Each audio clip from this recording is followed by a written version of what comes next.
तो hello guys, इस बार video में बीटी टेस्ट की एपिसोड 115 की पार्ट 2 को एक्सप्लेन करने वाला हो। और अगर आपने पिछले वाले पार्ट नहीं देखो तो जाकर के दूर से देख लेना, बिलिंग वीडियो को डिस्क्रिप्शन में दे दिया हो। तो चलिए बिना को बकवास के बढ़ते हैं वीडियो की तरफ। जैसे हमने पिछले पार्ट में देखा था कि सावियन ने अपनी 3 एवेन्यू फिल्म से बने हुए एंग्री बोदर रोटस को मिस फैंग की उस फॉर्मेशन डीमन फोनिक्स बेल पर छोड़ दिया था। और जैसे ही सावियन का एंग्री बोदर रोटस मिस फैंग की उस फॉर्मेशन डीमन फोनिक्स बेल से टकराती है तो उस बेल में बहुत बड़ी बड़ी क्रैकना स्टार्ट हो जाती है और काफी ज्यादा आवाज भी निकलने लगता है। जो देखने के बाद ली चुनी जो कि थोड़ी देर पहले सुकून का सांस लेता उसकी सांसें अटक जाती है और उसकी आंखें फटी की फटी रह जाती है। और वो कहता है कि ये कैसे पॉसिबल हो सकता है, ये हेवन डीमन फोनिक्स बेल मेरी मिस फैंग की ट्रैप की सबसे ज्यादा खतरनाक दाव टेक्निक है। इस लड़के ने इसको भी खत्म कर दिया। और अभी ली जुनजी ये चीज देखकर बहुत ज्यादा गुस्से में थे और फैन जुनजी ली जुनजी की गुस्से वाले चेहरे को देखकर काफी ज्यादा खुश हो रहे थे। और अभी के लिए फैन जुनजी ने ये एक्सपेक्ट नहीं था किया कि सावियन फैंग किंगर को हरा देगा। और फिर इसके साथ ही वो कहता है कि मुझे ये तो पता था कि याओ ने इसे अपना डिसेबल बनाया है, लेकिन मुझे ये नहीं था पता कि सावियन इस लड़की को इतनी आसानी से हरा देगा, क्योंकि ये लड़की बहुत ज्यादा स्ट्रॉन्ग थी। और अब दूसरी तरफ हम देखते हैं मिस फैंग की उस बेल को जो कि छोटे छोटे टुकड़ों में टूटकर बिखर जाता है। और ये चीज देखकर वहां पर के सभी के लोग बहुत ज्यादा हैरान होते हैं और वो सभी बातें कर रहे थे कि ये लड़का सावियन आखिर इसका बैकग्राउंड है क्या, क्योंकि इस तरह की दाव टेक्निक को यूज करना किसी भी बंदे की बस की बात नहीं। और इस लड़के का टीचर वाकई में ही कोई एक्स्ट्राऑर्डिनरी पर्सन होगा।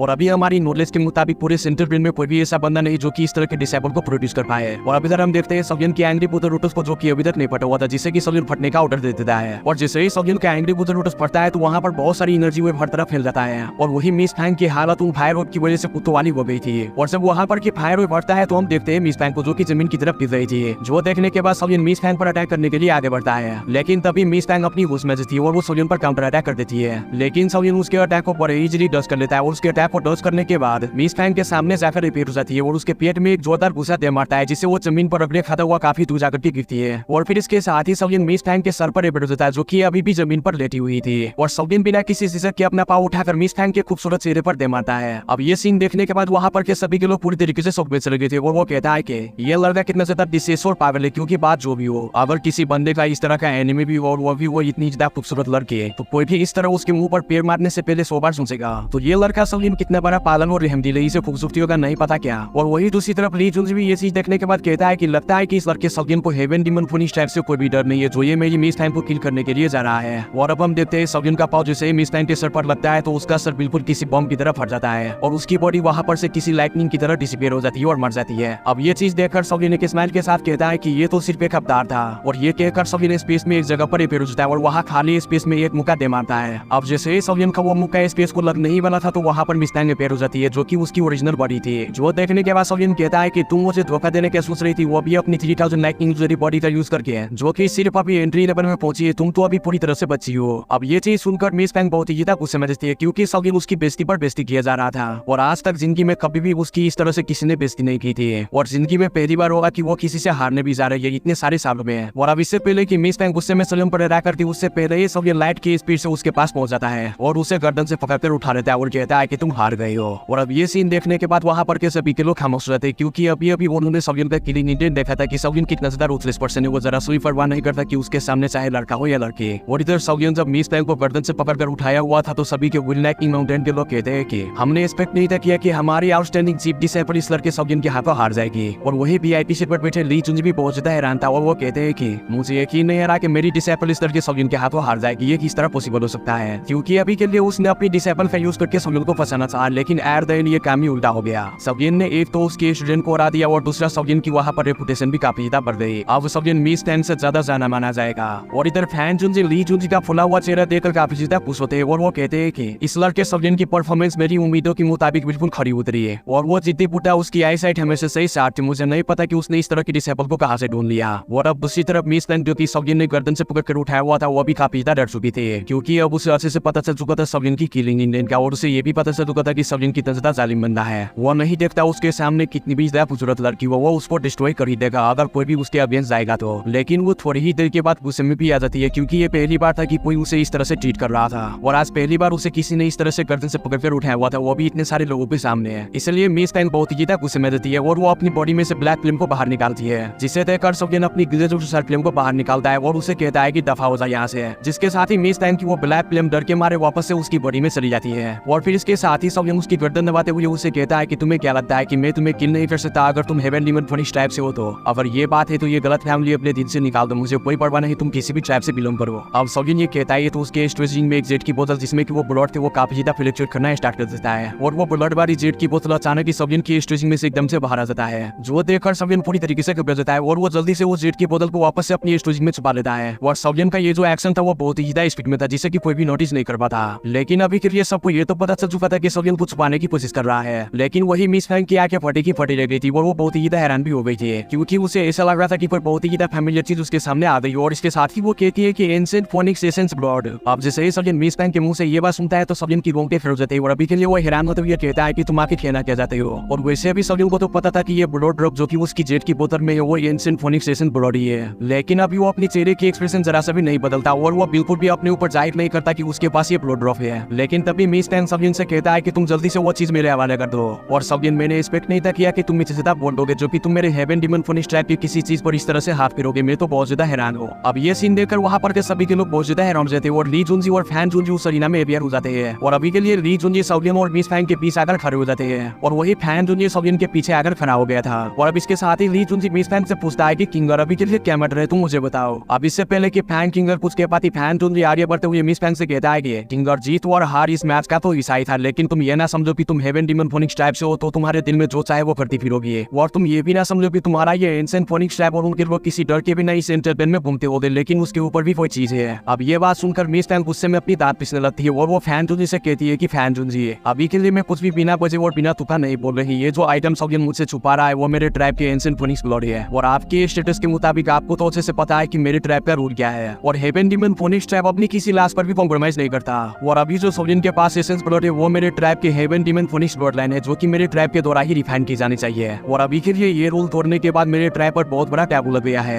और अगर ये मैटर के बारे में मेरे ट्राइब को पता चल गया तो आपको तो पता ही है, मेरा ट्राइब यहाँ पर फिर इन्फोर्समेंट ट्यूब को डिप्लॉय कर देगा और वो एक्शन लेंगे और सवियन को नहीं छोड़ेंगे जब तक सवियन मर ना जाए। अब ये चीज सुनने के बाद वहाँ पर के सभी के लोग बहुत ज्यादा हैरान होते हैं और फैन जो कि थोड़ी देर पहले स्मैश कर रहा था उनकी स्मैश भी हवाइयों में उड़ जाती है, क्योंकि उसे पता था कि हेवन डीमन फोनिक्स टाइप कितना ज्यादा स्ट्रॉन्ग है और उससे पंगा लेना कितना ज्यादा ओवरबेरिंग हो सकता है। और वैसे उन्होंने पास्ट में हेवन डीमन फोनिक्स टाइप के स्ट्राइक को भी एक्सपीरियंस किया हुआ है। और वही साइड पर खड़ा ली जुनजी ये सारी बातें सुनकर बहुत ज्यादा खुश हो रहा था, क्योंकि वो चाहता था कि फैन जुनजी किसी न किसी तरह हेवन डीमन फोनिक्स टाइप से पंगा ले ही ले। और तब के time heaven demon phoenix type Fan Junji को खत्म कर देगा और फॉरेन नेशनल पवेलियन की चेन फैन जुनजी को मरने के बाद ऑटोमेटिकली खत्म हो जाएगी और कम हो जाएगी। और अब इसके साथ ही इधर अपना हरामी सवियन जो कि पीछे खड़ा ये सब सुन रहा था, वो आगे बढ़कर सीधा मिस फैंग से कहता है कि अभी तुम जो कुछ भी बोल रही हो मुझे इसके बारे में कुछ भी पता नहीं। हार और जीत इस मैच का हिस्सा होती है, लेकिन ये जो इल्जाम तो उस पर लगा रही हूँ ये बहुत ही ज्यादा सीरियस है। जिसके साथ ही मिस फैंग गुस्से में सवियन से कहती है कि अभी के लिए तुम्हें क्या लगता है कि मैं जो कह रही हूँ वो गलत है। जिस पर सवियन उसे साफ जवाब देते हुए कहता है कि अगर तुम्हें मुझे कसूरवार ठहराना ही है तो तुमने जरूर कोई न कोई प्लान किया होगा। अब ये बात सुनकर मिस फैंग काफी ज्यादा गुस्से में जाती है और वो सवियन से कहती है कि तो अच्छा ये बात है तो फिर तुम मुझे अपनी स्टोरेजिंग की तलाशी क्यों नहीं लेने देते हैं। और अब मिस फैंग की ये रिपोर्ट सुनने के बाद वहाँ पर के सभी के लोगों की होश उड़ जाती है, क्योंकि दाउकी कॉन्टिनेंट में किसी की स्टोरेजिंग की तलाशी लेना यानी कि उसकी बॉडी की तलाशी लेना माना जाता था और ये चीज दाउकी कॉन्टिनेंट में बहुत ही बुरा एक्ट समझा जाता था। और इधर फैन जुनजी भी ये बात सुनने के बाद मिस फैंग पर काफी ज्यादा गुस्सा हो जाता है और उसे डांटते हुए और उसकी बेइज्जती करते हुए उसे कहता है कि माना कि मेरा फॉरेन स्टार पवेलियन अभी के लिए हेवन डीमन फोनिक्स टाइप जितना स्ट्रॉन्ग तो नहीं, लेकिन इसका मतलब ये नहीं कि तुम किसी को भी इस तरह से बुली करो। और तुम ऐसा कभी नहीं कर सकते कि तुम जिसकी चाहे उसकी स्टोरेजिंग को दिन दहाड़े चेक करो, ऐसा कभी नहीं हो सकता और ना ही मैं इसको इंजॉय करूंगा। अभी के लिए तुम खामोश हो जाओ तो ही तुम्हारे लिए बेहतर होगा। और अब फैन जुनजी की ये बात सुनने के बाद मिस फैंग की ऊपर से नीचे फट जाती है और वो पूरी तरीके से खामोश हो जाती है, क्योंकि वो अच्छी तरीके से जानती थी कि डाउजन क्लास के एक्सपर्ट कितनी बड़ी बला होती है और वो किसी भी हालत में उसे पंगा लेना ही नहीं चाहती थी, क्योंकि इवन के हेवन डीमन फोनिक्स टाइप में भी डाउजन क्लास के एक्सपर्ट की काफी ज्यादा कदर की जाती थी। लेकिन अभी फैन किंगर इसकी वजह से पीछे भी नहीं हट सकती थी, क्योंकि अभी के लिए मैटर थी उसकी ब्लड लाइन की जो कि सवियन के हाथों में था। और फिर इसके साथ ही फैन किंगर गुस्से में अपनी आवाज पीसते हुए सवियन से कहती है कि ठीक है मैं सवियन की स्टोरेजिंग को सर्च नहीं करती, लेकिन अभी के लिए आप मुझे अलाउ करें कि मैं अपनी सर्चिंग टेक्निक का यूज करके सवियन की तलाशी ले सकूं और अपने क्लैन के रूल के मुताबिक मैं इसको सर्च कर सकूं। और अगर मुझे सवियन की बॉडी में से कुछ भी नहीं मिला तो मैं सबके सामने सवियन से अपोलोजाइज करूंगी, यानी कि मैं सबके सामने सवियन के आगे नील डाउन होकर सवियन से इस चीज के लिए माफी मांगूंगी। अब जैसे ही फैन जुनजी ये बात सुनता है तो वो काफी ज्यादा हैरान होता है और इन सब बातों से उनके सर में दर्द होने लगता है, क्योंकि फैन जुनजी को अच्छे से पता था हेवन डीमन फोनिक्स टाइप के रूल्स का और उन्हें ये भी अच्छे से पता था कि ये जो रिक्वेस्ट मिस फैंग कर रही है ये काफी ज्यादा रीजनेबल है। लेकिन उन्हें डर इस बात का था कि ये सवियन ये बहुत ज्यादा हरामी है, कहीं इसके पास सच में हेवन डीमन फोनिक्स टाइप का एंशिएंट एसेंस ब्लड ना हो। अगर ऐसा हुआ तो सवियन के लिए बहुत बड़ी मुसीबत हो जाएगी। और इधर सवियन अभी फैन जुनजी की तरफ ही देख रहा था, लेकिन दूसरी तरफ ही फैन किंगर सवियन की तरफ देखकर कहती है कि ये जो मेरी सर्चिंग स्किल होगी ये तब भी रिएक्ट करती है जब किसी बंदे के पास हमारा एंशिएंट एसेंस ब्लड हो। अभी के लिए तुम्हें इतना ज्यादा बड़ी तो नहीं होना चाहिए, क्योंकि तुम कह रहे हो कि तुम्हारे पास वो ब्लड तो है ही नहीं। लेकिन तब भी अपना हरामी सवियन के स्माइल के साथ सीधा फैन किंगर से कहता है कि ठीक है तुम मुझे सर्च कर सकती हो, मैं तुम्हें अलाउ करता हूँ। अब सवियन की ये बात सुनकर वहाँ पर के सभी के लोग बहुत ज्यादा हैरान होता है और फैन किंगर तो और भी बहुत ही ज्यादा हैरान हो है। और दूसरी तरफ फैन जुनजी अपनी आंखें फाड़ फाड़ कर सवियन की तरफ देख रहे थे और वो सवियन से कहता है कि क्या तुम सच में इस से अपनी तलाशी लेने देना चाहते हो, क्या तुम्हारे पास वो चीज नहीं है? जिसके साथ ही सलिन हंसते हुए फैन जुन से कहता है कि वॉरफैंग आप प्लीज रिलैक्स हो जाओ, डरने की कोई बात नहीं, क्योंकि मैंने काफी सारे लोगों को देखा है जो कि हारने के बाद बहुत सारी ट्रिका यूज करते हैं, जिनकी रेपुटेशन हारने के बाद काफी ज्यादा मरिया में हो चुकी होती है। और अभी के लिए ये सारी लिटिल ट्रिक्स है मुझे फंसाने के लिए, तो आप प्लीज परेशान ना हो, मैं इन सबसे भी निकल जाऊंगा। अब सलिन की ये बात सुनकर फैन जुन जी काफी ज्यादा रिलैक्स हो जाते हैं और वो कहते हैं कि सलिन इतने कॉन्फिडेंस से कह ही रहा है तो मुझे बात मान ही लेना चाहिए। और अब इसके साथ ही इधर मिस कोई भी देरी ना करते हुए जल्दी से आगे बढ़कर सलिन के पास आ जाती है और वो अपनी सर्चिंग स्किल को एक्टिवेट करके सलिन की बॉडी को स्कैन करने लगती है। और जैसे ही मिस पैंग अपनी सर्चिंग स्किल की फॉर्मेशन को एक्टिवेट करती है तो बड़ी बड़ी रेड कलर की फॉर्मेशन बन जाती है और सलिन को हर तरफ से घेर लेती है और सलिन की बॉडी को ऊपर से लेकर नीचे तक स्कैन करना स्टार्ट कर देते हैं। लेकिन मिस पैंग की ये सर्चिंग स्किल का कोई भी फायदा नहीं होता, क्योंकि उसे सलिन की बॉडी में कुछ भी नहीं मिलता, इसलिए वो बहुत ही ज्यादा गुस्से में जाती है और वो बार बार अपनी सर्चिंग स्किल का यूज करके सलिन की बॉडी को स्कैन किया जा रहा था। लेकिन वो बहुत बार सलिन की बॉडी को स्कैन करता है लेकिन उसके बॉडी में कुछ भी नहीं मिलता।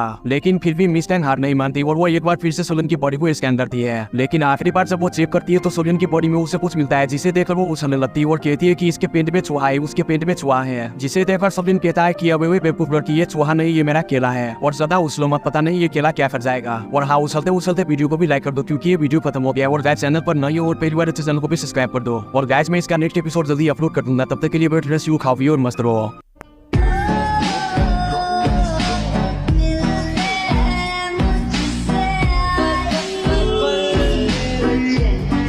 Virgin.